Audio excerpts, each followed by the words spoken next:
نستعينه ونستغفره ونستهديه ونعوذ بالله من شرور أنفسنا ومن سيئات أعمالنا.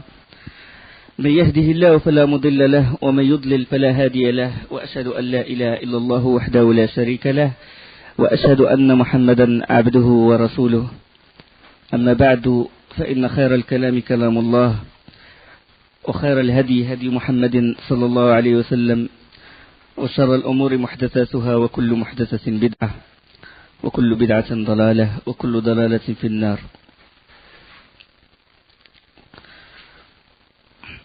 Le prophète sallallahu alayhi wa sallam, quand il était marié avec Khadija, et quand il avait, je crois, l'âge de 35 ans, se passa un événement important. C'est le renouvellement de la construction de la Kaaba. On dit qu'un torrent, il déferla sur la Kaaba, et alors les murs menacèrent de tomber. Ça, c'est une version. L'origine pourquoi les Qurayshites ils ont pensé reconstruire la Kaaba. La deuxième version, c'est qu'une femme avait l'habitude de parfumer le vêtement de la Kaaba, qui soit le Kaaba, et qu'une étincelle s'est échappée, il a touché le vêtement, le tissu, et alors le feu il s'est déclenché, il s'est propagé dans la Kaaba et a failli la démolir. Ça, c'est deux versions. Les historiens, ils nous rapportent deux versions. Alors là, les Qurayshites, ils sont réunis dans la maison de Nadwa, dans Dar Nadwa, et c'était longuement concerté au sujet de sa restauration, de la restauration des murs de la Kaaba, puisqu'ils menacèrent de tomber. Et alors là, en plus, il y avait un problème, c'est que la Kaaba, il était construite de pierre.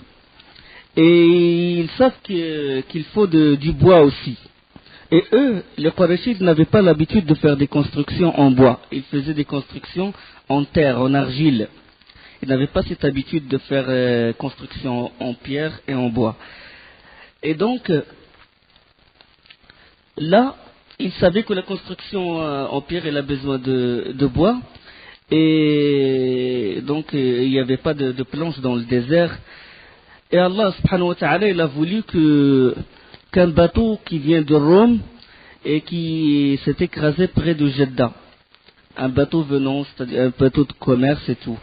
Il vient de Rome. Et puis là, il s'est écrasé et le bois, les planches de bois, ils étaient au bord de la mer, de la région de Jeddah. Et les Qurayshites, ils ont récupéré ces planches en bois et ils se sont dit, voilà une première facilité, c'est-à-dire qu'Allah nous a donné déjà une première facilité. Et alors, après quelques jours, on vendit un esclave copte égyptien. Et cet esclave, il est connu, il est réputé charpentier expérimenté. Ils ont dit, voilà une deuxième facilité. Il y a le bois, et puis il y a quelqu'un qui connaît le métier. Eux, ils ne connaissent pas en général, surtout les Qurayshites, ils ne s'occupent pas de la construction et tout. Et le plus grand de leur temps, ils le passent dans le commerce et tout. Ils laissent ça en général aux esclaves. Là, ils ont dit, bon, il y a une deuxième facilité, mais ils ont décidé de n'accepter pour la construction de la Kaaba que des fonds licites. Des fonds qui sont licites, c'est-à-dire il ne rentre pas d'argent illicite, pas d'argent mahar al-bari, c'est-à-dire pas d'argent de zina, parce que bon, il y avait des Arabes de Quraysh qui poussaient leurs esclaves à commettre des rapports sexuels avec d'autres et puis ils les exploitent. Alors ils se sont dit, pas d'argent illicite, pas cet argent ne rentre pas. De même, il ne rentre pas l'argent de riba, l'argent de l'usure, si vous voulez, ou les transactions à base d'intérêt. Ils savent, même dans leur kufr, avant, c'est-à-dire ça c'est avant la révélation, ils savent que cet argent c'est haram. Ça c'est par la raison, ils le savent. Donc ils ne rentrent pas d'argent illicite pour la construction de la Kaaba. Alors, quand ils s'apprêtaient de démolir la Kaaba, ils ont eu peur. Ils se sont dit, ils ont tremblé un peu. Pourquoi? Parce que la majorité des notables, ils ont assisté à ce qui s'est passé à Abraha al-Ashram quand il a voulu démolir la Kaaba. Ben, personne ne s'est approché. Et jusqu'à ce que décida Al-Walid ibn al-Mughira, il a pris une barre de fer et commence à frapper les murs. Il commence à frapper les murs. Là, les pierres commencent à tomber. Fatigué, puis il appela les Qurayshites et il leur a dit venez m'aider. Alors eux, ils n'ont pas voulu. Ils ont dit on va te laisser. On va te laisser jusqu'à demain. S'il t'arrive quelque chose, on rend les pierres à leur place. S'il t'arrive rien, ça veut dire qu'Allah il a accepté, il est satisfait de ce qu'on fait et on va t'aider. On te laisse pour demain. Ils ont bon. Le lendemain, Al-Walid ibn al-Mughira avec ses enfants, entreprenant le travail, et les Qurayshites d'alors se joignirent à lui. Alors la démolition elle fut achevée aux assises de Ibrahim, c'est-à-dire les fondations de Ibrahim alayhi salam. Et lorsque c'est-à-dire quand ils ont rasé les murs jusqu'aux fondations, ils ont trouvé des pierres qui sont verdâtres et qui ressemblent aux bosses d'un éléphant. Des pierres verdâtres qui ressemblent, c'est-à-dire des extraordinaires. Alors, la Kaaba, comme j'ai dit, la Kaaba avant n'est plus comme aujourd'hui. Le Hijr était à l'extérieur, était à l'intérieur de la Kaaba. Le Hijr maintenant, vous voyez le petit arc à l'extérieur de la Kaaba. Le petit arc, il n'était plus à l'extérieur, il était à l'intérieur. Il était à l'intérieur de la Kaaba, parce que la Kaaba, elle était plus grande. Elle était plus grande que maintenant, plus large que maintenant. Elle est moins haute, mais elle était moins haute, mais elle était plus large. C'est-à-dire que le Hijr, il faisait partie de la Kaaba. Et la Kaaba, elle avait deux portes. Une porte d'où on rentrait, une autre porte du côté opposé où on sort. Et les deux portes étaient à même la terre, c'est-à-dire il n'était pas surélevé la porte. Là, comme l'a décrit le prophète sallallahu alayhi wa sallam dans le hadith authentique de Bukhari, quand il y avait la prise de la Mecque, et hadith rapporté par Aïcha, il a dit: oh Aïcha, si tes compatriotes ne venaient que récemment se libérer de la mécréance, j'aurais démoli le Kaaba et je l'aurais construit sur les assises de Ibrahim. Et j'aurais rentré le Hijr et j'aurais mis deux portes, une porte d'où on rentrait et l'autre d'où sortir. Donc le Hijr, il faisait partie de la Kaaba. Mais les Qurayshites, ils avaient deux choix. Soit de la construire plus large, mais avec de l'argent illicite, parce qu'ils n'avaient pas d'argent suffisant. L'argent halal, il n'était pas suffisant. Ou bien de la faire plus étroite, mais avec l'argent halal. Ils ont pris le deuxième choix et ils ont fait sortir Hijr Ibrahim. Ils l'ont fait sortir. Et c'est pour ça que le prophète sallallahu alayhi wa sallam, il a voulu faire ça. Il a voulu démolir la Kaaba et la refaire sur les assises d'Ibrahim alayhi salam et rentrer le Hijr. Mais il a dit une chose, c'est qu'il a dit à Aïcha que si les Qurayshides ne venaient que récemment de se libérer de la mécréance, j'aurais démoli le Kaaba. Donc il a voulu changer un mal, puisque ce mal il va aboutir à un mal plus grand. Il se peut que des Qurayshides qui viennent de rentrer à l'islam, ils voient la Kaaba se démolir, il se peut qu'ils apostasient leur religion et qu'il y aura une fitna. Donc le prophète sallallahu alayhi wa sallam n'a pas voulu faire ça. Bien que c'est un mal, normalement il doit la refaire sur Qawa'id Ibrahim.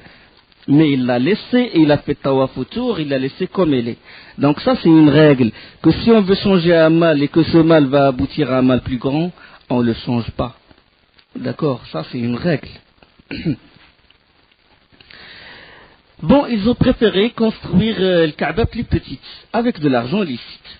Ils creusèrent les assises, comme j'ai dit tout à l'heure, jusqu'à atteindre les pierres verdâtres qui ressemblent au dos de chameau. C'était des pierres qui sont enchevêtrées les unes aux autres. Alors l'un d'eux, il a mis une barre pour extirper l'une de ces pierres. Alors là, une lumière a jailli, a failli aveugler la personne, et la barre tomba de ses mains. Là, ils ont su qu'ils doivent s'arrêter aux pierres verdâtres. Ils ont construit au-dessus de ces pierres verdâtres. Quand les murs furent élevés, et qu'on arriva à l'emplacement de la pierre noire, ils se disputèrent l'honneur de poser la pierre noire à sa place, à l'angle yéménite oriental. Alors, chaque tribu, il a voulu s'arroger l'honneur de poser la pierre noire. Cet honneur. À chaque fois qu'il y a un problème d'honneur, là, ils peuvent donner tout pour l'honneur. Il y a d'autres pour l'argent et tout. Mais les Arabes, dans leur tête et tout, si on veut vraiment savoir le comportement des Arabes, comment ils réfléchissent, question d'honneur. Ils ne baissent pas de la tête quand il s'agit d'une question d'honneur. Et c'était bénéfique pour l'islam, pour des hommes comme ça. C'est-à-dire quand on oriente la pensée de la personne, au début il était jaloux et tout pour l'honneur, il ne baisse pas la tête pour l'honneur. Après, quand il se convertit à l'islam, il est toujours solide, il reste toujours un homme, quoi. Khiyarukum fil jahiliya, khiyarukum fil islam.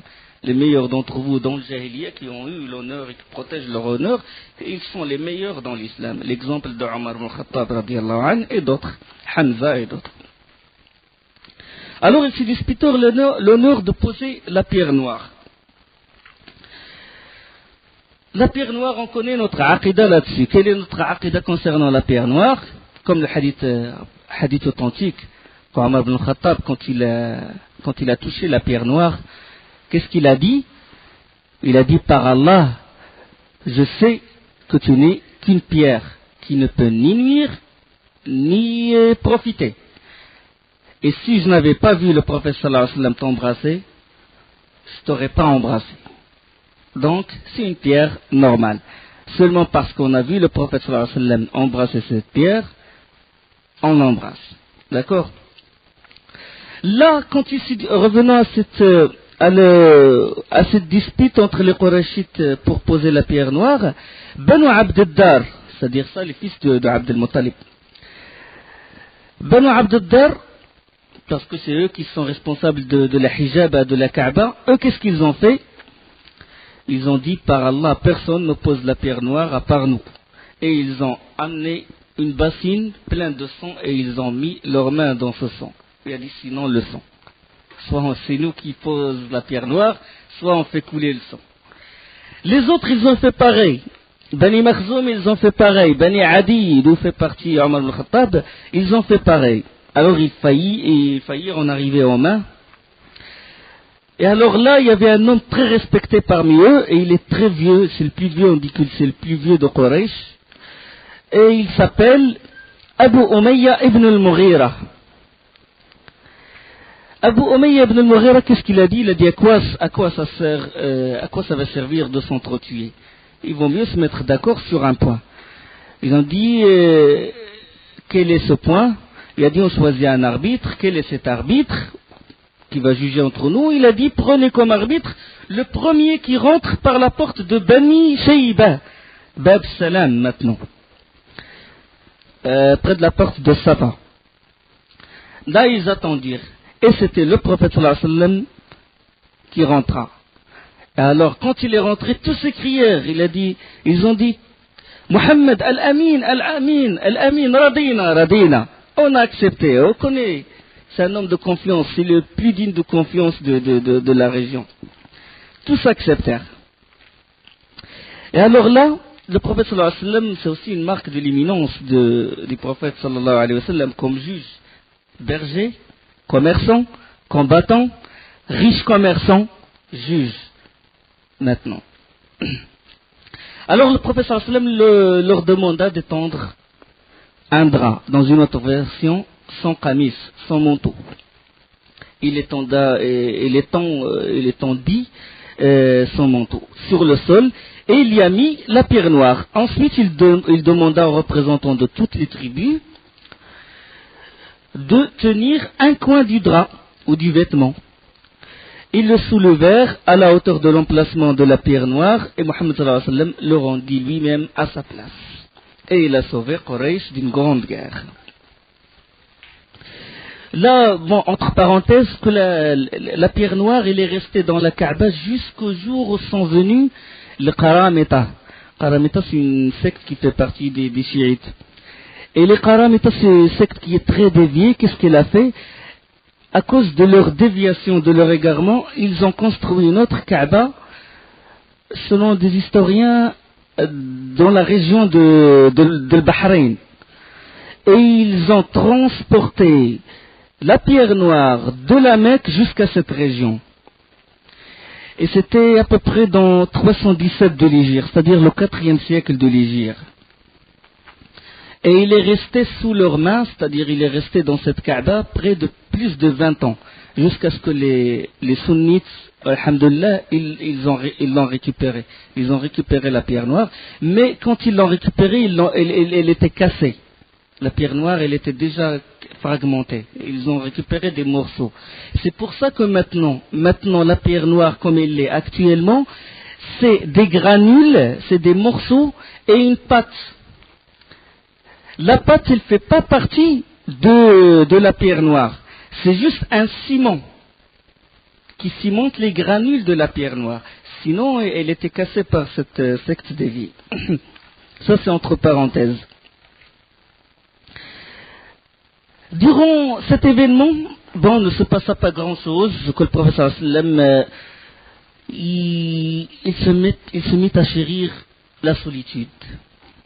Il prit l'habitude de faire des retraites spirituelles, si vous voulez, dans une caverne du mont Hira, Ghar Hira. Et la caverne était, bon, c'est une petite caverne, elle est très petite, il ne suffit qu'à une personne ou deux personnes. Et il avait comme une fenêtre où on peut voir la Mecque, on peut voir la Kaaba. Le professeur sallam, il faisait des retraites là-bas, et de là-bas il regardait la Kaaba. Dans sa retraite, sallallahu alayhi wa sallam, il veut personne avec lui, donc le Ghar Hira, comme il le voit, les gens qui font le pèlerinage, il est dans un endroit qui est dur à accéder.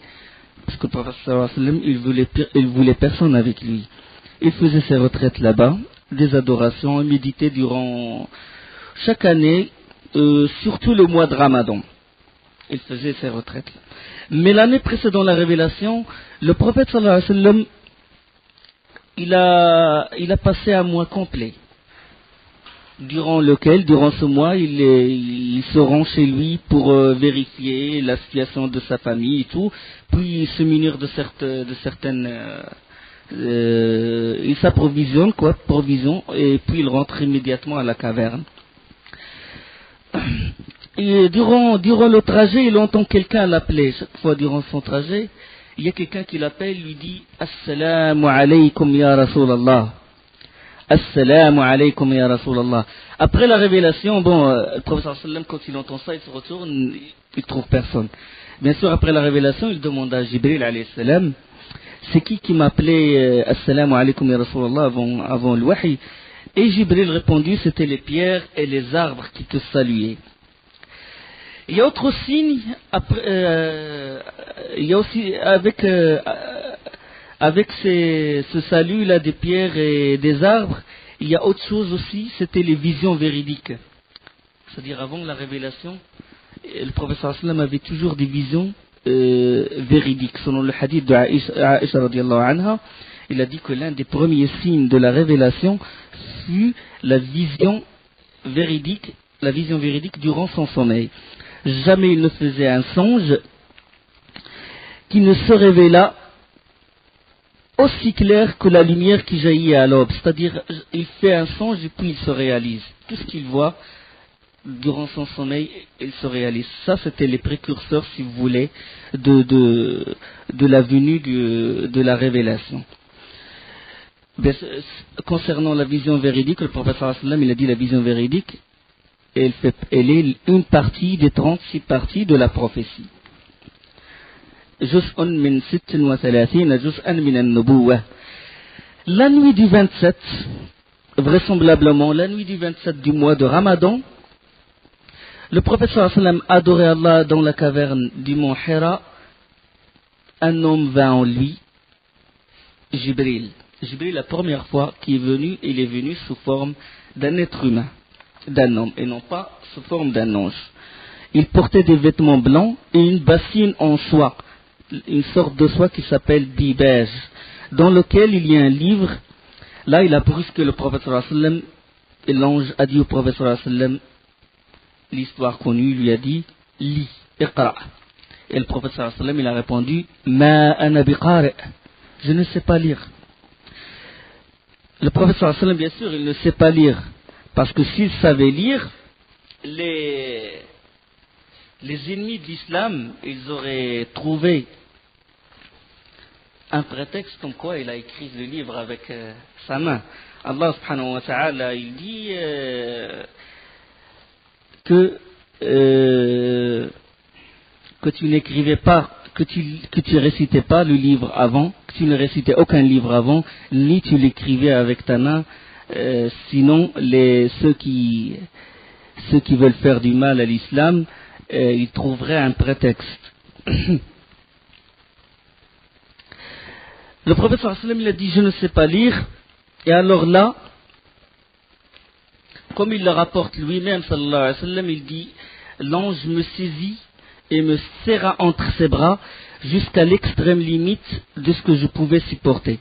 Puis il me relâcha, il relâcha son étreinte et me dit, lis. Il a dit au prophète sallallahu alayhi wa sallam, iqra, il dit, ma ana biqari'. Là, Jibril, il a pris le prophète sallallahu alayhi wa sallam, il l'étreignait et le serra entre ses bras jusqu'au bout du souffle, puis il le lâcha, puis il dit, lis. Le prophète sallallahu alayhi wa sallam, il a répondu, ma ana biqari', je ne sais pas lire. Et Jibril, il a refait la même chose. Comme il le rapporte lui-même, sallallahu alayhi wa sallam, il me reprit dans son étreinte jusqu'à ce que je sois au bout de ma résistance, sur quoi il me relâcha et dit une troisième fois, lis, et je réitérai ma réponse, je ne sais pas lire, ma ana biqari'. Cette fois encore, il m'étreignit comme avant, puis me libéra et dit, iqra bismi rabbika alladhi khalaq.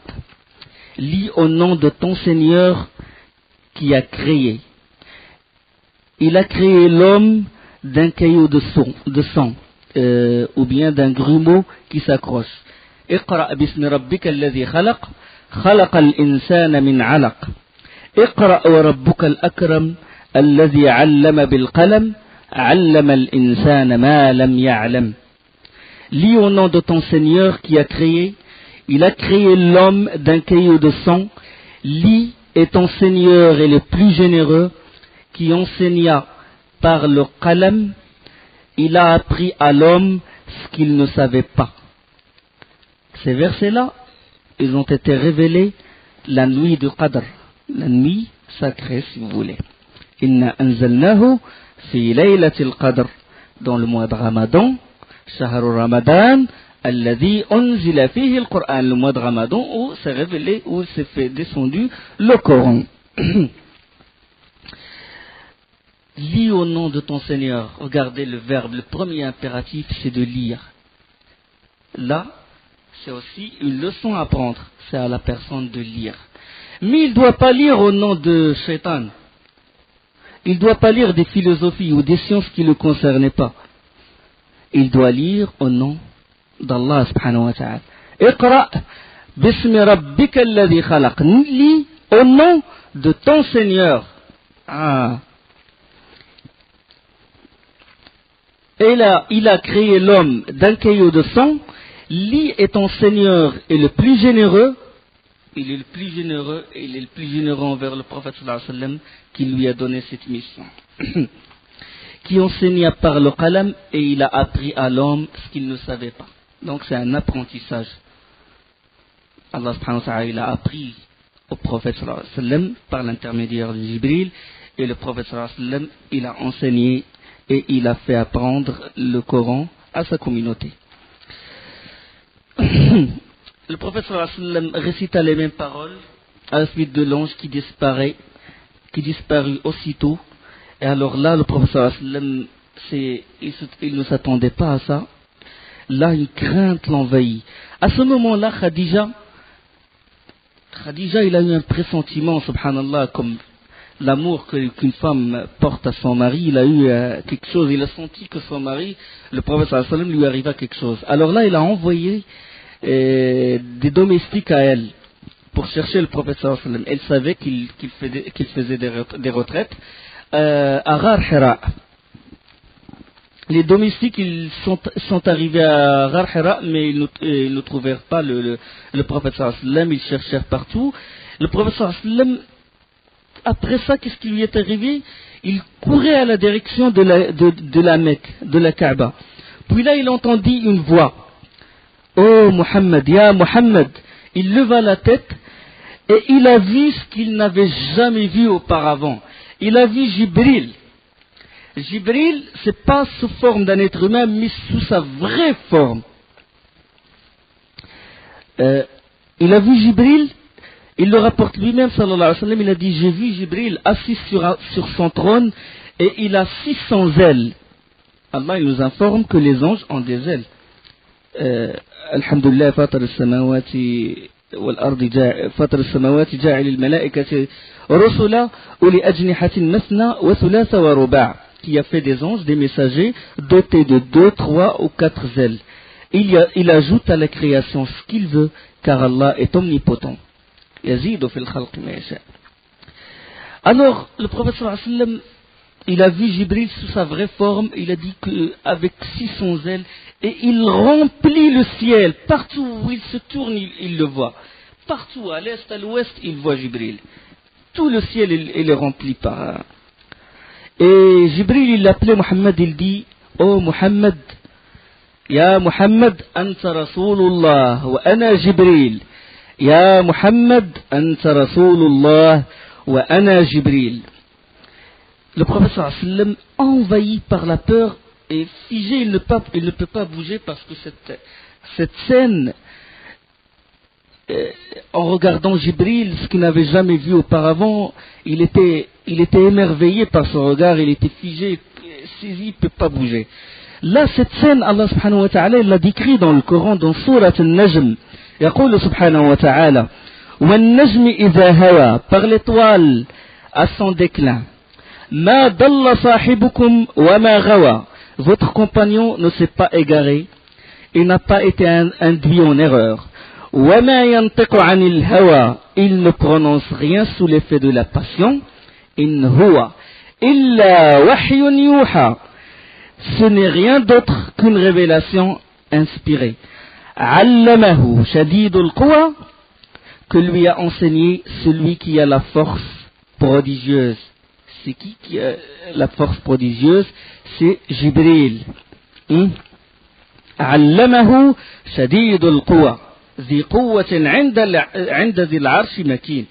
Allah subhanahu wa ta'ala, il a parlé de Jibril comme quoi il a une force prodigieuse. Jibril, Raïs al-Malaika, la tête, c'est lui qui est le chef, si vous voulez, des anges. C'est lui qui a le privilège de ramener le message au prophète, le seul, Jibril alayhi salam.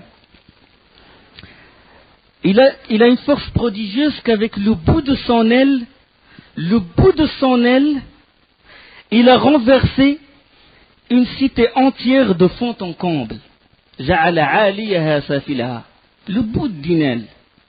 La force prodigieuse des anges. Donc on déduit là une chose concernant l'aqida, l'iman bil malaika, croyance, si vous voulez, l'un des piliers, iman billahi wa malaikati malaika, que les anges ont des ailes. D'accord? Allah nous a informé qu'ils ont des ailes. Comment ils sont ces ailes? Allah ne nous a pas informé comment elles sont.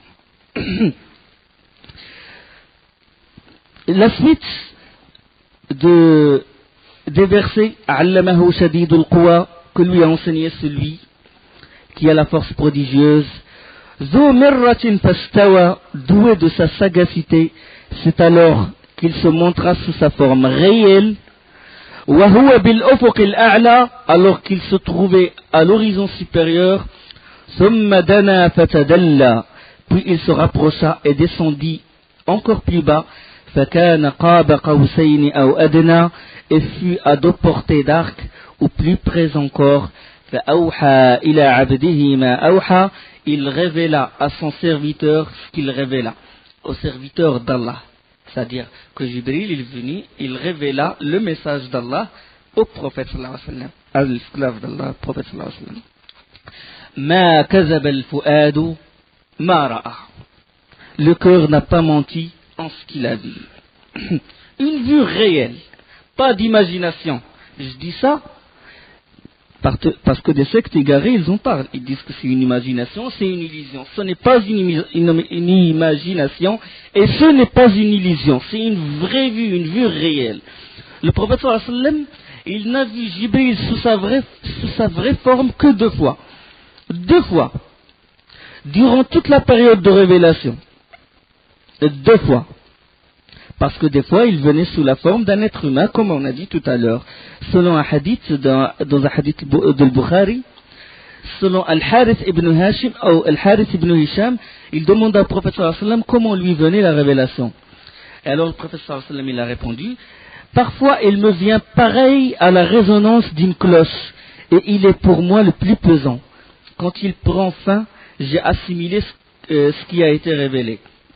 Et parfois, l'ange se présente à moi sous les traits d'un homme, il me parle et je comprends ce qu'il dit. Donc ça c'est l'une des façons de l'wahi. Je continue les versets de Sourate An-Najm. أَفَتُمَارُونَهُ عَلَى مَا يَرَى, lui contestez-vous donc ce qu'il voit. وَلَقَدْ رَآهُ نَزْلَةً أُخْرَى, ah voilà. Et il l'a pourtant vu une 2e fois. Il l'a vu une 2e fois où et quand? Il l'a vu une 2e fois, la suite des versets, عند سدرة المنتهى, près de la Sidrat al-Muntaha. Sidrat al-Muntaha, c'est quoi? Sidrat al-Muntaha, c'est le lotus de la limite, c'est-à-dire un arbre qui est au 7e ciel. Au 7e ciel. C'est-à-dire un arbre, puis de l'arbre, il y a Arsh al-Rahman et Allah subhanahu wa ta'ala au-dessus de son trône. C'est-à-dire lors du voyage nocturne, lors de l'Isra ou al-Mi'raj, quand le prophète sallallahu alayhi wa sallam, il a subi l'ascension, corps et âme, de Masjid al-Aqsa, Jérusalem actuellement, qu'Allah le rend en main des musulmans, Inch'Allah, de Masjid al-Aqsa jusqu'au 7e ciel, jusqu'à Sidrat al-Muntaha. Donc, la première fois, au début de la révélation, et la 2e fois, c'est-à-dire lors du voyage nocturne, l'Isra ou le Mi'raj. Comme j'ai dit, Jibril il est partout à l'est, à l'ouest, comme l'a vu le prophète sallallahu alayhi wa sallam, barrant l'horizon. Puis l'ange, après, il disparut et le prophète sallallahu alayhi wa sallam, il est rentré chez lui terrifié. Et dès que Khadija l'a vu, elle a remarqué ceci, le prophète sallallahu alayhi wa sallam, frémissant, il dit, couvrez-moi, couvrez-moi, dassirouni, zammilouni, dassirouni. Il tremblait. Et il répliqua, là, Khadija, il l'a soutenu, il a dit, peut-être que tu crois que tu es touché par quelque chose, Khadija. Comme regardez la force de la femme et la confiance de la femme sur ce qu'elle va dire au prophète sallallahu alayhi wa sallam. Il a dit, par Allah, il ne t'arrivera aucun mal, ne crains rien. Il lui a dit, il l'a vu dans cet état et il l'a consolé avec ces paroles, avec cette confiance totale. Il a dit au prophète sallallahu alayhi wa sallam, ne crains rien, Allah ne t'abandonnera jamais, car tu fais du bien à tes proches parents, tu assumes de lourdes responsabilités, tu pourvois les dénués, tu traites généreusement les hôtes, et tu soutiens ceux qui défendent les justes causes. Regarde ce qu'elle a énuméré comme signe d'éminence du prophète sallallahu alayhi wa sallam. Il a dit, Allah, il ne t'abandonnera jamais, puisque tu fais ces choses-là. Tu assumes de lourdes responsabilités. Tu visites tes proches parents. Regardez la femme, subhanallah, une vraie femme, comment elle... Normalement, les femmes d'aujourd'hui doivent prendre comme référence ces femmes-là, pas les femmes occidentales, les femmes qui sont dans le coffre. Maintenant, c'est le contraire. Quand le mari il va visiter ses parents, alors là, il va se retrancher ses ailes, se mettre en colère, il va avoir, comme ils disent,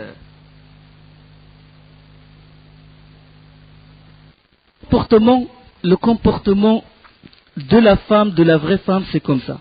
Il a dit, Allah il ne t'abandonnera jamais puisque tu fais ce genre de choses. كلا والله لا يخزيك الله أبدا إنك لتصل الرحم وتحمل الكل وتكسب المعدوم وتقري الضيف وتعين على نوائب الحق.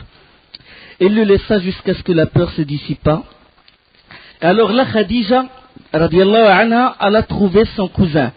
Son cousin, il s'appelle Waraq ibn Nawfal. On va parler de Waraq ibn Nawfal. Waraq ibn Nawfal, il avait embrassé le christianisme. On va parler comment il a embrassé le christianisme. Il a étudié la Torah et l'Évangile, et il sait que cette époque-là, cette période, c'est la période de la venue d'un prophète. Là, le prophète sallallahu alayhi wa sallam, il exposa les faits à Waraq ibn Nawfal, et Waraq, étonné d'écouter le récit du prophète sallallahu alayhi wa sallam, tout ce qu'il disait, il coïncide vraiment avec les signes qu'il a dans la Torah et dans l'Injil. Étonné de ce que dit le prophète sallallahu alayhi wa sallam, puis il a dit Allahu Akbar, par Allah, c'est bien le sublime Namous, un Namous qui a été envoyé à Moussa. Namous, ça veut dire Jibril. Namous al-Akbar. Innahu Namous al-Akbar alladhi unzila ala Moussa. Parce que Jibril s'appelait aussi, Namous, il s'appelait aussi Ar-Ruh. Ar-Ruh. فأرسلنا إليها روحنا فاستمثل لها بشرا سويا. Allah a envoyé Ruh, ça veut dire Jibril, à Maryam. Il a pris la forme d'un homme parfait. تعرج الملائكة والروح إليه, ça veut dire vers Allah montent les anges ainsi que Ruh, ça veut dire Jibril. Ruh al-Qudus, وأيدناه بروح القدس, on l'a soutint Ruh al-Qudus par Jibril, avec Jibril. إنه الناموس الذي أنزل على موسى. Puis là, il dit une parole. Il dit, ah, si j'étais jeune, le jour où tu seras expulsé par ton peuple. Il a dit ça au prophète sallallahu alayhi wa sallam. Le prophète sallallahu alayhi wa sallam, il a répondu, il dit quoi? Ils vont m'expulser? Et là, Waraq ibn Nawfal, il donnait au prophète sallallahu alayhi wa sallam une leçon de l'épreuve que doit subir n'importe quel prophète. Et il a répondu, nul n'est venu avec ce message avant toi sans qu'il ne se soit fait des ennemis. Nul, tous les prophètes, ils ont subi des épreuves. Ashaddukum bala al-anbiya, thumma al-amsalu fal-amsal. Ceux qui ont subi les grandes épreuves, les plus grandes épreuves, c'est les prophètes. Et à leur tête, le prophète sallallahu alayhi wa sallam, thumma Nuh, thumma Ibrahim, thumma Moussa, thumma Isa. Khams ulul azm. Puis les autres prophètes après eux. Et après les prophètes, les savants, les hommes de bien, les gens qui propagent, les savants qui propagent la vérité. Al-amsal fal-amsal. Les meilleurs et après c'est les meilleurs. Il a dit, si je restais vivant jusqu'à ce jour, je te prêterai main forte. Waraq ibn Nawfal a dit ça au prophète sallallahu alayhi wa sallam. Le prophète sallallahu alayhi wa sallam, il a eu ce qu'on appelle un nubuwah par la sourate de Iqra. Remarquez que la sourate Iqra, il n'a pas été révélé entièrement au prophète sallallahu alayhi wa sallam. Il n'a pas été entièrement révélé au prophète sallallahu alayhi wa sallam.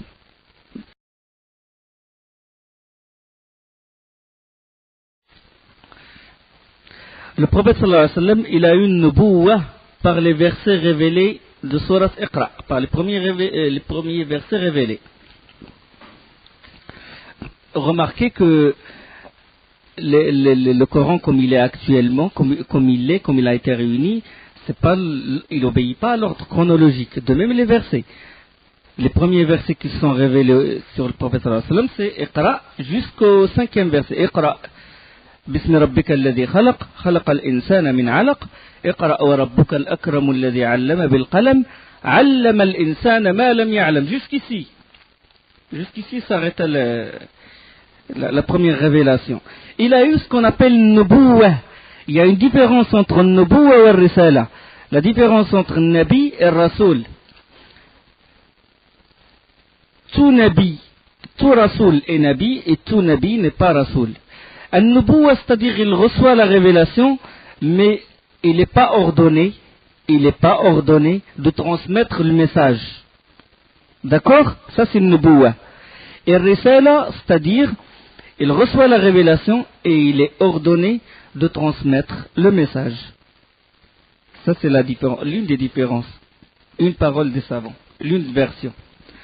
Bon, l'autre version, Rasoul, c'est celui qui ramène une législation nouvelle, une nouvelle législation. Donc, Nubbi'a, comme ils disent les savants, Nubbi'a bi'iqra. Il a reçu la révélation, il a reçu les premiers versets, mais Allah ne lui ordonne pas de transmettre ce message. D'accord? Après cet événement, qu'est-ce qui s'est passé? Après cet événement, il y a eu une période de silence. Les savants, ils l'appellent Fatratul Wahi. Une période de silence. Il n'y avait pas de révélation. Il y avait un arrêt. Et cet arrêt, il dura 6 mois. Contrairement à ce que disent d'autres, 3 ans, c'est faux. Ça, c'est une grosse erreur. La plus authentique, la version la plus authentique, c'est 6 mois. Durant ces 6 mois, Waraqa ibn Nawfal est mort.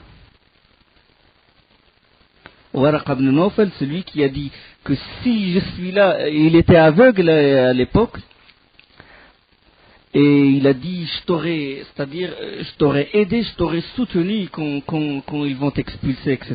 C'est-à-dire, il avait l'intention ferme de suivre le prophète sallallahu alayhi wa sallam. Le prophète sallallahu alayhi wa sallam, il dit, j'ai vu Waraqa ibn Nawfal au paradis. J'ai vu Waraqa ibn Nawfal au paradis. Pourquoi? Parce qu'il avait l'intention ferme de suivre le prophète sallallahu alayhi wa sallam. Et ça lui a suffi. Et aussi parce qu'il cherchait la vérité. Au moment où il n'y avait pas de prophète, au moment où Allah subhanahu wa ta'ala il a fait aversion sur la terre entière et que tout le monde était dans l'égarement sauf une minorité parmi les chrétiens et les juifs et certains monothéistes, comme a dit le prophète sallallahu alayhi wa sallam dans un hadith.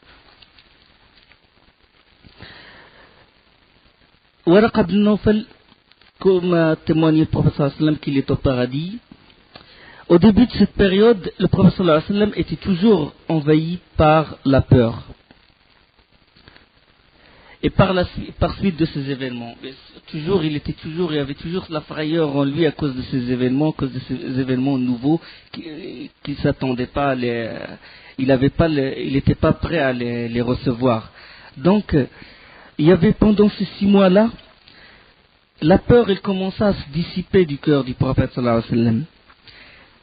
Et le prophète sallallahu alayhi wa sallam commença à espérer recevoir la révélation. Avant, il avait peur. Après, durant ces 6 mois, il commença à espérer, il commença à voir, c'est-à-dire la révélation commença à lui manquer. Il a voulu revoir Jibril, il a voulu recevoir les paroles d'Allah subhanahu wa ta'ala. La révélation lui manque. Et là, on le vit se retirer dans les montagnes, le désert, attendant Jibril. Et c'est pour ça, c'est la raison pour laquelle la révélation, c'est-à-dire, s'arrêta.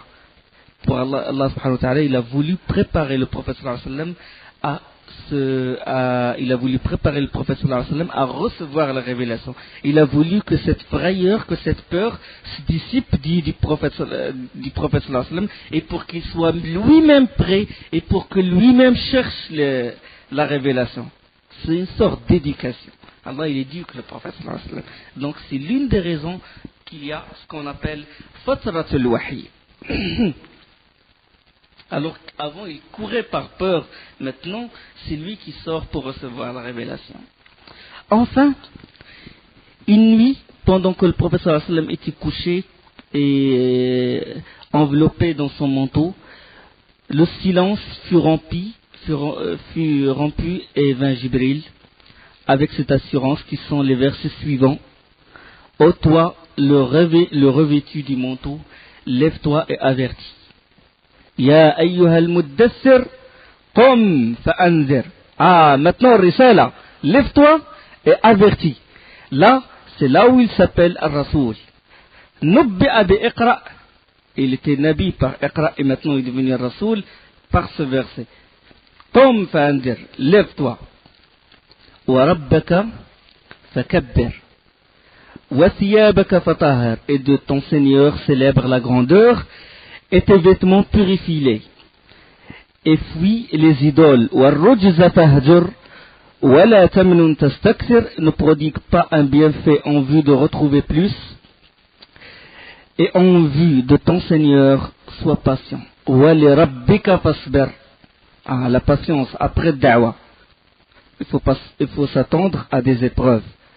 Quand tu avertis, tu t'attends à ce que tu sois mis dans des épreuves. Lève-toi et avertis, transmets le message.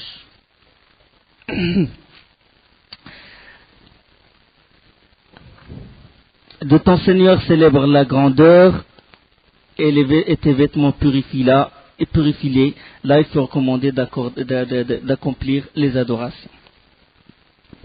Puis après, il fut révélé au prophète sallallahu alayhi wa sallam, Ya ayyuhal muzammil, qumil layla illa qalila.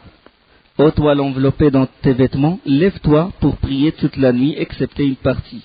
Là, au cours de cette révélation, que Allah subhanahu wa ta'ala lui demande d'accomplir les adorations. La première, Iqra, puis après, Ya ayyuhal muddassir, qum fa'anzir, transmet le message. Ya ayyuhal muzammil, qumil layla illa qalila, ô toi l'enveloppé dans tes vêtements, lève-toi pour prier. Là, c'est les adorations, accomplir les adorations. Puis après, il y avait le verset de Surat al-Duha. Wad-Duha, wal-layli idha saja, ma wadda'aka rabbuka wa ma qala. Ah, par le jour montant et par la nuit quand elle couvre tout, ton Seigneur ne t'a ni abandonné, ni détesté. Ni abandonné. Les 6 mois d'arrêt de l'wahi, de la révélation, Allah subhanahu wa ta'ala dit, je ne t'ai pas abandonné. C'est une préparation, ça. C'est une éducation. Allah subhanahu wa ta'ala dit, voilà, une préparation. Maintenant, après, il y avait d'autres versets qui se sont révélés au prophète sallallahu alayhi wa sallam. Revenons à Waraqa ibn Nawfal. Les monothéistes étaient rares dans la péninsule arabique avant la révélation. Muwahhidin. Ils étaient rares. Mais parmi eux, il y avait Waraqa ibn Nawfal. Et il y avait Zayd ibn Amr ibn Nufayl. On sait que les Arabes, ils ont dévié de la voie d'Ibrahim alayhi salam quand les savants étaient morts et quand le savoir fut oublié. Ils commençaient à innover. Quand Amr ibn Luhay, il a ramené la statue de Hubal, ils ont fait des innovations dans leur rite du pèlerinage. Ils ont mélangé les coutumes, les mauvaises coutumes avec la vraie religion, l'islam d'Ibrahim et l'islam d'Ismaïl alayhi salam. Mais il y avait des Arabes qui ont tenu le coup et ils sont restés monothéistes malgré tout. Et même il y avait certains gens du livre qui sont restés monothéistes. Dans cette minorité monothéiste, dans la péninsule, comme j'ai dit, il y avait Zayd ibn Amr ibn Nufayl, rahimahullah. Zayd ibn Amr ibn Nufayl, il s'est réuni avec Othman ibn al-Huwayrith et Waraqa ibn Nawfal. Ces 3 personnes, ces 3 hommes, ils étaient gênés par les adorations, par ce que font, par les pratiques des Arabes. Ils étaient gênés. Alors ils se sont mis d'accord sur un point, c'est-à-dire de chercher la vérité. Chercher la vérité dans ce monde de ténèbres. Fatra, il n'y avait pas de prophète à cette époque. Ils commençaient à voyager, à chercher, à demander les plus grands savants sur terre. Regardez, subhanallah, les hommes quand ils... Au sein des ténèbres, aucun prophète n'existe, et ils cherchent, ils font des voyages, et ils cherchent la vérité. Regardez la volonté des hommes. Uthman bin al-Huwayrith n'a rien trouvé, il embrassa le christianisme. Zayd bin Amr bin Nufayl, il chercha jusqu'à ce qu'on lui indiqua un grand savant qui était juif. Le savant juif commença à enseigner à Zayd bin Amr les prescriptions de la Torah et tout.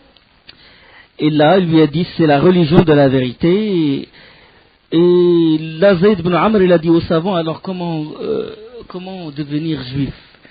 Il a dit, tu ne peux devenir juif que si tu seras touché par quelque chose de la colère d'Allah. Les juifs, Allah les a accablés de sa colère. Maghdobi alayhim. Alors là, il faut d'abord que tu sois touché par la colère, puis tu te repens, et puis tu rentres dans le judaïsme. Il a dit, par Allah, moi je fuis la colère d'Allah. Je la fuis, je cherche sa miséricorde. Je cherche qu'il soit satisfait de moi. Il a dit, donc il n'y a pas d'autre moyen, il faut que tu sois touché par la colère d'Allah. Il a dit, il y a une autre religion. Il a dit, oui, sauf si tu veux devenir Hanif. Il a dit, c'est comment Hanif? C'est quoi Hanif? Il a dit, c'est une ancienne religion de Ibrahim. Religion de Tawhid pure. Mais les prescriptions de cette religion, et ils se sont disparus, il n'y a plus de savants, avec la mort des savants, ça y est, il n'y a plus de prescriptions. Comment adorer Allah suivant cette religion, on ne sait pas. Mais seulement c'est une religion de pure unicité, de Tawhid. Hanif en arabe, ça veut dire droit, et ça veut dire dévié. Mustaqim wa ma'il, c'est l'un des termes en arabe qui veut dire deux sens opposés. Hein? Parce que il y a des mots en arabe qui veulent dire un sens et le sens vraiment opposé. D'accord? Comme zanna. Bon, zanna, il veut dire douter et être sûr. Inni zanantu anni mulaqiya. Juste anni mulaqin hisabiya. Je suis sûr que je vais rencontrer Allah qui va me juger. Là, c'est sûr. Zanantu sûr. Et yattabi'una illa zan, ils sont dans le doute. Donc un seul terme, il veut dire doute et il veut dire la certitude. Là, Hanif, il veut dire droit chemin, il veut dire le chemin incliné ou dévié. Les savants, ils ont pris les deux sens. Ils ont dit Hanif, ça veut dire droit vers Tawhid et dévié du shirk. مستقيم على التوحيد ومائل عن الشرك. D'accord? Droit dans le tawhid et dévié du shirk. Ils ont pris les deux sens opposés de Hanif. Inna Ibrahima kana Hanifan musliman wa ma kana min al-mushrikin. Ibrahim, c'est lui qui a réalisé le tawhid pur. Ça ne veut pas dire que Isa, il n'était pas mouahid. Hasha lillah. Tous les prophètes, ils étaient mouahidin. لقد كفر الذين قالوا إن الله هو المسيح ابن مريم وقال المسيح يا بني إسرائيل اعبدوا الله ربي وربكم. Certes, sont-ils mécréants, sont ceux qui ont dit que le Messie, que Allah c'est le Messie, fils de Marie. Et le Messie, qu'est-ce qu'il a dit? Ya bani Israël, ô fils d'Israël, adorez Allah, abudullah, adorez Allah, mon Seigneur et votre Seigneur. Abudullah Rabbi wa Rabbukum. Innahu man yushrik billah, celui qui associe avec Allah, faqad harrama Allah alayhi al-jannah. Allah lui interdit le paradis. Wa ma'wahu an-nar wa ma liz-zalimin min ansar. Et l'enfer sera sa demeure. Donc tous les prophètes, déjà tous les prophètes sont des musulmans et tous les prophètes ont un point commun, l'unicité d'Allah subhanahu wa ta'ala, mais Ibrahim, il a réalisé l'unicité d'un haut degré. Allah, il a mis dans des épreuves et il a réussi dans ses épreuves, y compris quand il a voulu sacrifier son fils. Khalil al-Rahman, Hanif. Autre moyen, a dit Zayd ibn Amr ibn Nufayl au savant, il a dit, à part ça, il a dit, est-ce qu'il y a un autre savant? Il a dit, oui, il y a un autre savant. Il a dit, indique-moi l'endroit, et il lui a indiqué l'endroit. Et là, Zayd ibn Amr est allé voir ce savant, et ce savant était chrétien. Il commença à lui enseigner le christianisme. Il a dit comment rentrer dans la religion du christianisme. Il a dit tu ne peux pas rentrer dans la religion du christianisme sauf si tu es touché par quelque chose de l'égarement. Il faut d'abord que tu sois égaré, tu te repens et après tu rentres dans le christianisme. Il a dit moi je fuis l'égarement. Il a dit non, donc dans ce cas tu peux pas embrasser la religion du christianisme. Il a dit il y a autre chose, il a dit sauf si tu veux devenir Hanif, la même chose, la religion de Ibrahim. Alayhi salam. Dans le trajet de retour, Zayd ibn Amr ibn Nufayl, il a dit Allah, je te prends comme témoin que je suis sur la religion de Ibrahim alayhi salam. Hanif, religion vraie. Je ne connais pas les préceptes de cette religion, mais je suis de cette religion.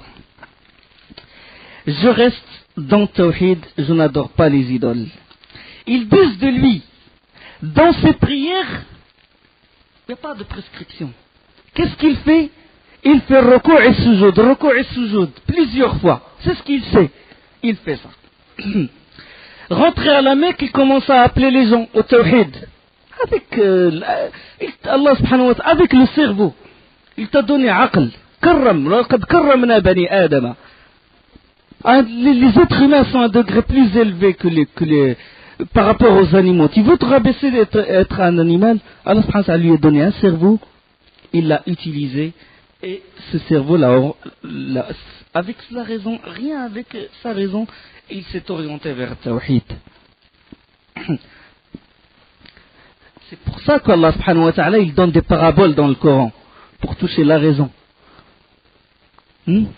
ضرب الله مثلا عبدا ضرب الله مثلا رجلا سلما لرجل ورجلا فيه شركاء متشاكسون.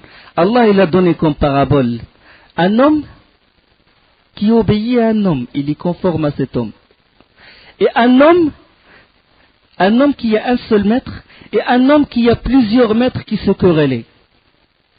Hal yastawoun, sont-ils égaux? Répondez. Un homme qui a un seul maître est pareil qu'un homme qui a plusieurs maîtres qui se querellaient. Là il envoie en même temps, là il envoie à l'est, l'autre il envoie à l'ouest. C'est qui le mieux? C'est celui qui a un seul maître. Allah il donne ces paraboles pour toucher la raison. C'est une parabole qui va direct avec l'aql. Et c'est pour cela que les gens de l'enfer, ils disent وَقَالُوا لَوْ كُنَّا نَسْمَعُ أَوْ نَعْقِلُ مَا كُنَّا فِي أَصْحَابِ السَّعِيرِ. Si nous entendons, et sama, ça veut dire la révélation, أَوْ نَعْقِلُ, nous raisonnons, nous ne ferons pas partie des gens de Sa'ir, de Jahannam. أعاذنا الله وإياكم منها. Rentré à la Mecque, il appelle les gens à la religion du Tawhid.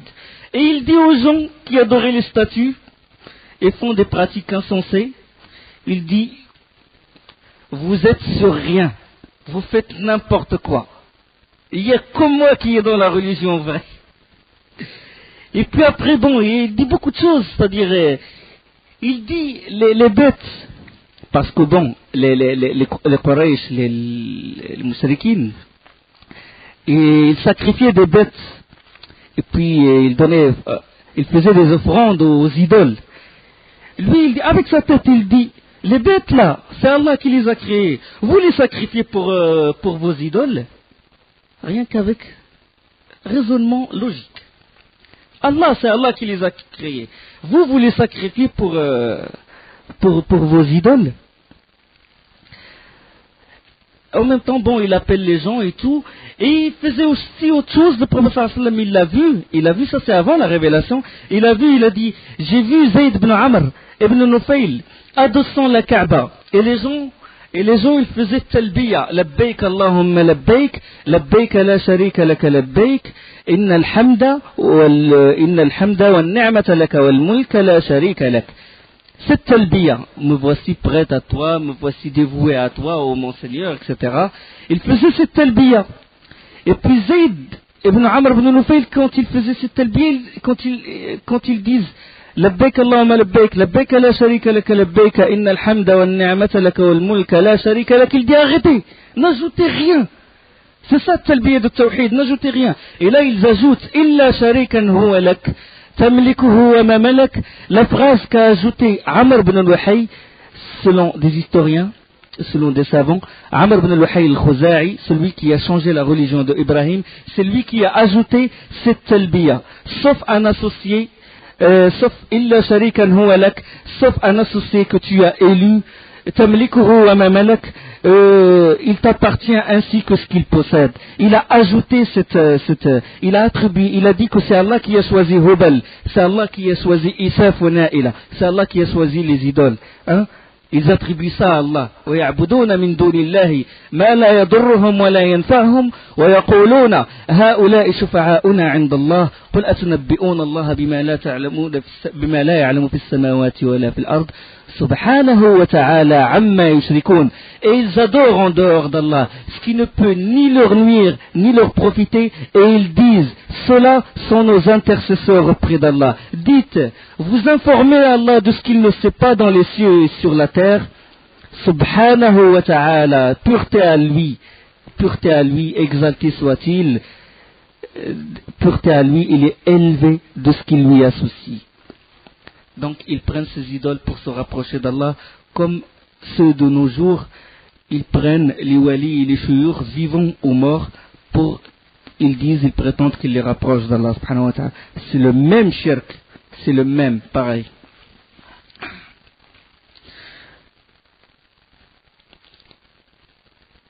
D'après un hadith sahih, Saïd ibn Zayd ibn Amr, le fils de Zayd ibn Amr.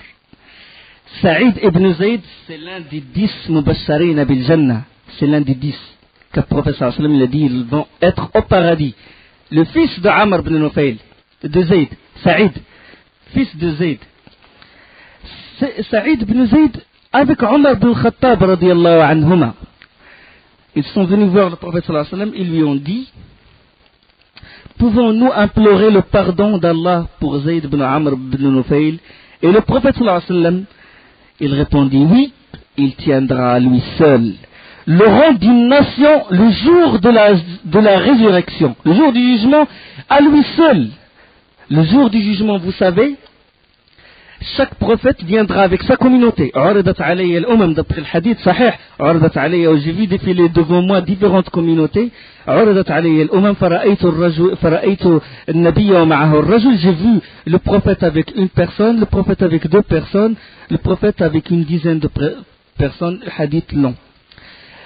Zayd ibn Amr, il viendra seul. Lui, seul, il vaut une communauté. Pourquoi? Parce qu'il est monothéiste, parce qu'il a utilisé la raison, parce qu'il a utilisé ce dépôt, amana d'Allah subhanahu wa ta'ala, il l'a utilisé et ça l'a emmené à l'adoration d'Allah subhanahu wa ta'ala, ça l'a emmené à être muwahhid, monothéiste, et au paradis après. Dans un autre hadith, le prophète sallallahu alayhi wa sallam, il dit, j'ai vu Zayd ibn Amr ibn Nufayl traîner ses habits dans le paradis. Parmi d'autres, les monothéistes qui ont été avant la révélation, c'est Qiss ibn Sa'ida. Qiss ibn Sa'ida, il a vécu longtemps. Et il était sur Tawhid. Il croyait en Allah l'unique. Et en la résurrection après la mort. Et il appelait les gens à ça. Il prenait en dérision aussi les idoles, au point que Quraysh n'a pas pu le supporter. Il n'a pas pu le supporter, ils l'ont expulsé de la Mecque. Il prit en dérision leurs idoles et tout, il dit vous n'êtes sur rien, vos coutumes, ils ne valent rien et tout. vous adorez en dehors d'Allah ce qui ne peut ni vous profiter ni vous nuire, etc. Là, ils l'ont expulsé. Et il a vécu dans le désert au point que certains ils disent de lui qu'il vivait avec les bêtes féroces, les lions et tout. L'un des gens, il a voulu lui poser une question, il l'a cherché pour lui poser des questions, puis il l'a trouvé à côté d'un étang entouré de lions. C'est-à-dire, il a apprivoisé les lions, et les lions aussi, ils se sont habitués à lui. Et il est mort avant la révélation. Le prophète sallallahu alayhi wa sallam, il fut chargé d'avertir son peuple. Lève-toi et avertis. La première qu'il a appelé à se joindre à lui fut qui? Khadija, sa femme. Normal. Il n'a pas hésité. Un instant, il embrassa l'islam. Après Khadija, fut Zayd ibn Haritha. Zayd ibn Haritha, il vivait dans la maison du prophète sallallahu alayhi wa sallam. Donc il a commencé d'abord par sa maison. Donc à la personne de commencer d'abord par sa maison, et après le cercle il s'agrandit, le voisinage, et puis le cercle il s'agrandit. Ça dépend de sa connaissance, ça dépend de sa patience aussi, est-ce qu'il peut supporter les autres et tout. Ça dépend de beaucoup de choses, ça dépend de sa science aussi. Zayd, son histoire, il était libre avant. Il vivait chez ses parents, et on sait que les tribus arabes les plus fortes, ils attaquent les plus faibles pour les déposséder de leurs biens. Ils prennent les femmes, ils prennent les enfants et tout. Zayd, il fut emprisonné au cours des guerres, comme ça, des guerres tribales. Alors là, il a été emprisonné et ils l'ont vendu. Ils l'ont vendu, chacun le vend à l'autre, jusqu'à ce qu'il est tombé entre les mains de Khadija, qu'il a confié au prophète sallallahu alayhi wa sallam. Il est resté domestique chez le prophète sallallahu alayhi wa sallam. Pendant ce temps, le père de Zayd, Haritha, le cherchait. Il se déplace d'un endroit à l'autre, puis là, il fut informé qu'il est à la Mecque, et il est allé voir le prophète sallallahu alayhi wa sallam. Il lui dit: oh Mohammed, celui-là est mon fils, je veux l'affranchir. C'est mon fils. Le prophète sallallahu alayhi wa sallam, il dit: non, je ne le vends pas, mais on lui donne le choix. On lui donne le choix. S'il veut partir avec toi, qu'il part. Mais s'il veut rester, il reste. Alors là, Abu Zayd, le père de Zayd, il fut satisfait de cette proposition. Quelqu'un à qui on donne le choix de rester chez son maître comme esclave, ou de partir libre, et en plus, pas libre seulement, mais avec rejoindre ses parents. Il est normal qu'il va choisir ses parents. Et il est normal qu'il va choisir ses parents. Là, son père, il a dit: oh mon enfant, voilà, Mohammed, il te donne le choix. Rester ou partir. Alors Zayd, il répondit: par Allah, je ne crois pas que mes parents se comporteraient devant moi comme le prophète sallallahu alayhi wa sallam. Tout ça par le comportement, la miséricorde qu'il avait, l'indulgence envers le comportement qu'avait le prophète sallallahu alayhi wa sallam envers Zayd ibn Haritha, au point qu'il choisit le prophète, qu'il préfère le prophète sur ses propres parents. Alors là, le prophète sallallahu alayhi wa sallam, qu'est-ce qu'il a fait pour l'apaiser davantage? Il l'a affranchi. Il a dit: tu es libre. Mais il l'a adopté. Il est sorti avec lui, main à la main. Il l'emmena chez les notables de Quraysh, puis il dit: oh Quraysh, Zayd est mon fils. Il mérite et je le hérite. Il l'adopta, l'adoption. Hada Zayd ibni, yarithuni wa arithu. C'est un hadith sahih. Depuis, il fut appelé Zayd ibn Muhammad. On l'appelait Zayd ibn Muhammad jusqu'à ce que l'islam interdise la filiation par adoption. Il reprit alors son vrai nom de Zayd ibn Haritha, parce que l'adoption est interdite par l'islam. De dire quelqu'un qui n'est pas ton fils, de lui dire: je suis son père, ou il est mon fils. D'accord? Alaykoum salam. Zayd ibn Haritha, le prophète sallallahu alayhi wa sallam, il l'a appelé à l'islam, il accepta. La troisième personne, il se trouve à l'extérieur de la maison du prophète sallallahu alayhi wa sallam. Cette personne, la troisième personne, non. à part cette personne, il y avait une troisième personne qui se trouve dans la maison. Avant, il se trouve dans la maison du prophète sallallahu alayhi wa sallam. C'est Abu Talib, c'est Ali ibn Abi Talib. Ali ibn Abi Talib. Comment Ali se retrouvait dans la maison du prophète sallallahu alayhi wa sallam? Comment il s'est retrouvé chez le prophète sallallahu alayhi wa sallam? C'est que Abu Talib, il souffrait de manque de moyens. Il y avait une période de crise à la Mecque. Et il a touché beaucoup Abu Talib. Et Abu Talib avait beaucoup d'enfants. Et vraiment, il n'avait pas assez de moyens, pas assez d'argent pour vraiment nourrir toute la famille. Alors là, le prophète sallallahu alayhi wa sallam, il a proposé à Al-Abbas, son oncle, Al-Abbas ibn Abd al-Muttalib. Il lui a dit, est-ce qu'on peut au moins alléger un peu le fardeau qui est sur Abu Talib? Moi, je prends un de ses fils, et toi, tu prends un. L'Abbas, il a dit, bonne idée. Bon, ils sont allés voir Abu Talib, ils lui ont proposé ça. Puis Abu Talib, il a dit, si vous me laissez Aqil, faites ce que vous voulez. Aqil, c'est l'aîné. Il est le plus grand et on sait que l'aîné, il épaule beaucoup le père, plus que d'autres. Il a dit, laissez-moi Aqil et prenez ce que vous voulez. Le prophète sallallahu alayhi wa sallam, il a pris Ali, radiyallahu anhu. Al-Abbas, il a pris Ja'far ibn Abi Talib. Et c'est pour ça que Ali se retrouvait chez le prophète sallallahu alayhi wa sallam. Ali, radiyallahu anhu, il fut éduqué dans la maison et il se rejoint au prophète sallallahu alayhi wa sallam. Il embrassa l'islam, il avait 8 ans ou 10 ans. De même, les filles du prophète sallallahu alayhi wa sallam ont embrassé l'islam. Fatima, Ruqayya, Zaynab wa Kalthum radiyallahu anhum. À l'extérieur de la maison maintenant à l'extérieur. Le premier qui a embrassé l'islam, c'est Abu Bakr Siddiq radiyallahu anhu. Le premier homme libre. Homme libre. Le premier enfant, le premier esclave, si vous voulez, Zayd ibn Haritha. Le premier enfant, Ali ibn Abi Talib. La première femme, Khadija. Le premier homme libre, c'est Abu Bakr radiyallahu anhu.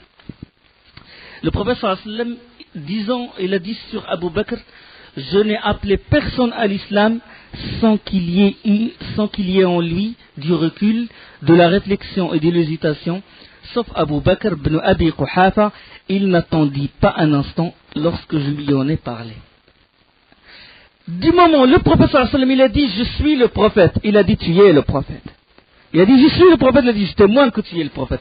Parce que Abu Bakr, il connaît l'homme, il l'a connu, jamais il a menti. Du moment qu'il a dit je suis le prophète, ça y est, il sait qu'il est vraiment l'homme digne de confiance, l'homme véridique, jamais il n'a menti. Subhanallah, dès le début. Alors dès qu'il embrassa l'islam, Abu Bakr radiyallahu anhu, il le fait avec une ferme conviction.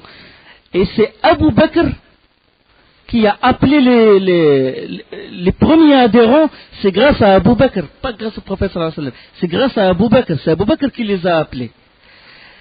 Abu Bakr, grâce à lui rentra Othman ibn Affan, Zun-Nourayn, qui s'est marié avec Ruqayya, fille du prophète sallallahu alayhi wa sallam, et après Ruqayya, Kalthum. Après la mort de Ruqayya, le prophète Othman ibn Affan, il s'est marié avec Kalthum. Et le prophète sallallahu alayhi wa sallam, il a dit, si nous avons une troisième, si j'avais une troisième, je l'aurais donnée à Othman. Le mérite de Othman radiyallahu anhu. Il appela à l'islam Az-Zubayr ibn al-Awwam, Hawari al-Rasul sallallahu alayhi wa sallam, l'apôtre du prophète sallallahu alayhi wa sallam. Le prophète sallallahu alayhi wa sallam, il dit, tout prophète avait des apôtres, et mon apôtre c'est Zubayr ibn al-Awwam radiyallahu anhu.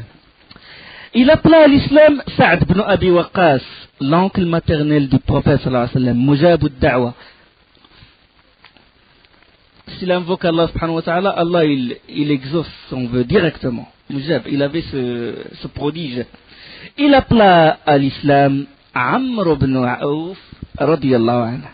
Tout cela, ils ont répondu favorable. Il appela à l'islam Talha ibn Ubaydillah. Talha ibn Ubaydillah, il accepta. Cette élite, bien sûr, c'est les grands hommes, c'est eux qui vont tracer le sirat du prophète sallallahu alayhi wa sallam. Et c'est grâce à Abu Bakr Siddiq, radiyallahu anhu. Le prophète sallallahu alayhi wa sallam, il dit sur Abu Bakr, il dit la foi d'Abu Bakr pèse plus lourd que la foi de toute la communauté. Abu Bakr, إيمان أبو بكر إذا وضع في كفة وإيمان الأمة كلها إذا وضعت في كفة رجح إيمان أبو بكر. Abu Bakr, le prophète sallallahu alayhi wa sallam, il dit par Allah, nul ne piétinait cette terre après les prophètes mieux que Abu Bakr. ما وطئ الأرض أفضل من بعد الأنبياء أفضل من أبي بكر. Le mérite d'Abu Bakr. Bon, d'autres Qurayshites se rallièrent au prophète sallallahu alayhi wa sallam, tels que Amr ibn al-Jarrah, Abu Ubaida, Amr ibn al-Jarrah, Abu Salama, Al-Arqam ibn Abi al-Arqam, Uthman ibn Ma'zoun, Ubaida ibn al-Harith, Sa'id ibn Zayd, Asma, Aisha binat Siddiq, Khabbab ibn al-Araf, Abdullah ibn Mas'ud, et Umair ibn Mas'ud, wa ibn al-Qari, parmi d'autres. Au début, les musulmans, ils ne pouvaient pas divulguer vraiment leur foi. Le nombre, il n'était pas suffisant. Alors là, la propagation, elle fut secrète. Quand les kuffars sont plus nombreux et quand la pression elle est forte sur les musulmans, la da'wa, elle doit être secrète. Alors ensuite, Allah subhanahu wa ta'ala, le Très-Haut, il a demandé au prophète sallallahu alayhi wa sallam d'avertir hautement les gens, c'est-à-dire de prêcher publiquement et d'avertir hautement les gens. Il dit dans un verset, proclame hautement ce qui t'est ordonné et détourne-toi des idolâtres. Fasda' bima tu'mar wa a'rid 'anil mushrikin. Fasda', là, il fut ordonné de prêcher publiquement et d'avertir. Alors là, le prophète sallallahu alayhi wa sallam, le lendemain matin, il monta sur le mont de Safa et appela de sa plus haute voix. Il appela Wa Sabaha, Wa Sabaha. Les gens, quand ils disent Wa Sabaha, c'est comme s'il y a quelque chose d'important le matin, un danger ou quelque chose. Là, les gens commençaient à se regrouper. Sa voix, elle retentit dans toute la vallée. Et les gens accoururent par groupe et séparément à la place de Safa. La place de Safa, il fut comble, beaucoup de gens.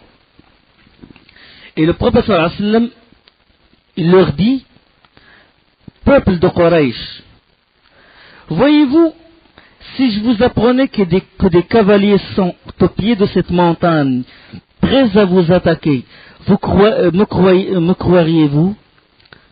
Ya ma'shar Quraysh, ara'aytu إن أخبرتكم أن خيلا ستغير عليكم أو ستصبحكم خلف هذا الوادي خلف هذا الجبل أكنتم مصدقي? Vous me croiriez-vous si je vous dis ça, que des cavaliers vont vous attaquer? Ils disent, nous ne nous souvenons pas que tu as menti un jour. La alimna alayka illa sadqa. Al-Amin, il s'appelait Al-Amin, le digne de confiance. Ils ont dit oui, nous te croirons. Alors là, le professeur sallam, il dit, je suis avertisseur pour vous, l'approche d'un châtiment terrible. فإني نذير لكم من بين عذاب أليم. Nazir, averti. Préservez-vous de l'enfer. Là, Abu Lahab, il se leva et dit, Tabban lak, ali hada jama'tana. Que la malédiction te touche. Tu nous as donc appelé que pour ça. Il commença à faire disperser les gens. Il dit allez, rentrez chez vous et tout. Là, il fut révélé la sourate de Al-Masad. Tabbat yada abi lahabin wa tab. Il a dit il a dit au prophète sallallahu alayhi wa sallam tabban lak. Et Allah a répondu, c'est pas tabban au prophète, c'est tabban pour toi. Tabbat yada abi lahabin wa tab. ما أغنى عنه ماله وما كسب سيصلى نارا ذات لهب وامرأته حمالة الحطب في جيدها حبل من مسد. Ah, périssent les deux mains d'Abu Lahab, et périsse-t-il lui-même, point ne lui sera sa fortune, ne lui servira sa fortune, et tout ce qu'il a acquis, il brûlera dans un feu ardent, ainsi que sa femme portant un fagot de rance. Hammalatul Hatab, les savants l'expliquent, c'est comme la médisance. Masha bin Amim, hein? Il faisait de la médisance. En son cou, une corde en fibre. Fi jidiha hablum min masad. Ibn Ishaq, il rapporte en ses premiers temps de l'islam, les compagnons du prophète sallallahu alayhi wa sallam, ils partaient souvent ensemble ou par petits groupes et gagnaient les vallées des abords de la Mecque où ils pourraient accomplir certaines prières. Les prières, la salat n'était pas encore obligatoire, l'islam c'était pas avant, il n'y avait pas de prière obligatoire, c'était juste tawhid, certaines valeurs, la prière ce n'est qu'après qu'elle est devenue obligatoire. Alors là, ils faisaient la prière en commun, et un jour cependant, les idolâtres les surprièrent pendant qu'ils priaient, et leur lancèrent des moqueries jusqu'au point qu'on en vint aux mains. Et Saad ibn Abi Waqqas, il frappa l'un de ces kuffars avec une mâchoire de chameau, et le blessa, et ce fut la première effusion du sang dans l'islam. Ce fut la première fois. Bon, à l'exception de cet événement, durant cette période, il n'y avait pas de vraie confrontation entre les idolâtres et les croyants. Mais les choses, ils se gâtèrent quand ils s'aperçurent que le nouveau message, ils s'en prenaient durement à leurs idoles, et à leurs coutumes, et à leurs principes, et à leurs pratiques. Là, vraiment, ils commençaient à se mettre en colère, là, à ce moment-là, quelqu'un de leurs notables se rendit en groupe chez Abu Talib, et lui dit, Abu Talib, ton neveu insulte nos dieux. Il s'en prend à notre religion. Il dit que nos ancêtres étaient dans l'égarement. Ou bien tu mets fin à ses activités, ou bien tu rejettes son voisinage, et tu n'interviens pas entre nous et lui. Il commence à insulter nos dieux, il commence à prendre en dérision nos coutumes, il commence à dire, parce que eux, les coutumes, c'est une sorte d'adoration pour eux. Les coutumes, ce que disaient leurs ancêtres, ce que disaient leurs pères et tout. Allah subhanahu wa ta'ala, il parle de cette situation. Il dit وكذلك ما أرسلنا من قبلك في قرية من نذير إلا قال مترفوها إنا وجدنا آباءنا على أمة وإنا على آثارهم مقتدون.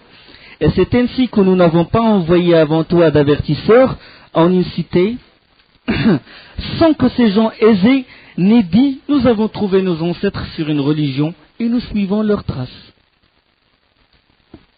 Et Allah subhanahu wa ta'ala il répond, il dit même si je viens à vous avec une meilleure direction que celle sur laquelle vous avez trouvé vos ancêtres, ils dirent nous ne croyons pas à ce message, nous ne croyons pas au message avec lequel vous avez été envoyés. وإذا قيل لهم اتبعوا ما أنزل الله قالوا بل نتبع ما ألفينا عليه آباءنا. Si vous leur demandez, si vous leur dites suivez ce qu'Allah a fait descendre sur son prophète, ils disent nous allons suivre nos parents, nos ancêtres. Nos ancêtres étaient sur une religion et nous la suivons. عرف الآباء والأجداد. D'accord? La même chose que maintenant. Nous avons trouvé nos parents en train d'adorer les tombes, en train de rendre culte aux tombes. Nous avons vu nos parents en train de croire aux devins, d'aller chez les devins et les astrologues. C'est des coutumes. Comment ça se fait que nos parents sont en tort? Comment ça se fait? C'est ça la religion de l'islam. Suivez ce qu'Allah a révélé à son prophète. Oh non, si c'était de la vérité, nos parents ne l'auraient pas suivi. Si c'était du mensonge, nos parents n'auraient pas suivi ça.